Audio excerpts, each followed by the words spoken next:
네, 북한에서는 신규 코로나19 환자가 27만 명 가까이 발생하고 누적 사망자는 56명으로 늘었습니다. 김정은 국무위원장의 특별 명령에 따라 인민군은 24시간 체제로 의약품 공급 수송에 착수했고 조선중앙TV는 재난방송 체제로 전환했습니다. 취재기자 연결합니다. 조수연 기자. 네, 통일외교안보부입니다. 네, 북한의 코로나 확산세가 거센데 새로 공개된 피해 규모부터 자세히 전해주시죠. 네, 북한은 그제 오후 6시부터 어제 오후 6시까지 전국적으로 26만 9,510여 명의 신규 발열 환자가 발생했다고 밝혔습니다. 사망자는 6명 늘어나 누적 사망자가 56명으로 집계됐습니다. 북한의 누적 코로나19 의심 환자는 148만 3,060명으로 늘었습니다. 이 가운데 81만 9,090여 명이 완쾌했고 66만 3,910여 명은 아직 치료를 받고 있습니다. 북한은 여전히 확진자 대신 유혈자, 즉 발열 환자라는 표현을 사용하고 있는데요.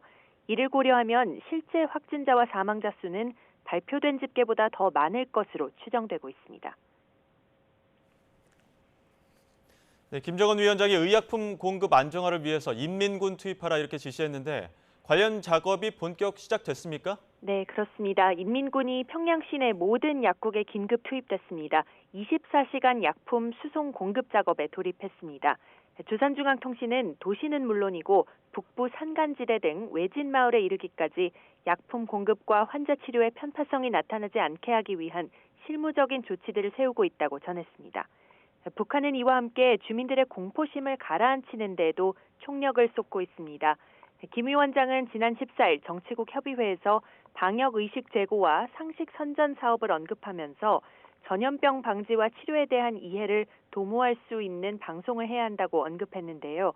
이에 맞춰 북한은 평소 오후 3시부터 시작하던 TV방송을 어제부터는 오전 9시부터 내보내기 시작했습니다. 코로나19 방역과 관련한 소식을 집중적으로 전하는 재난방송 체제로 전환한 것으로 보이는데요.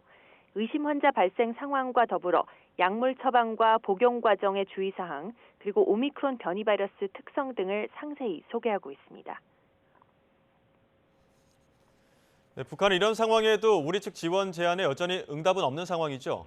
네, 아직 그런 상황입니다. 오전 9시 남북연락사무소 간 업무 개시 통화가 정상적으로 진행됐습니다만 어제에 이어 오늘도 북측의 대북 통지문 관련 언급은 없었습니다.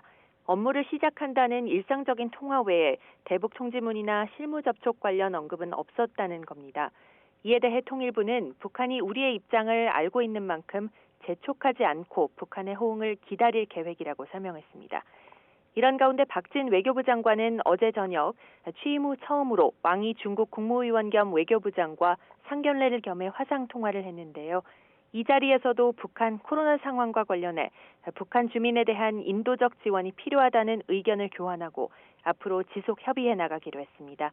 지금까지 통일외교안보부에서 YTN 조수연입니다.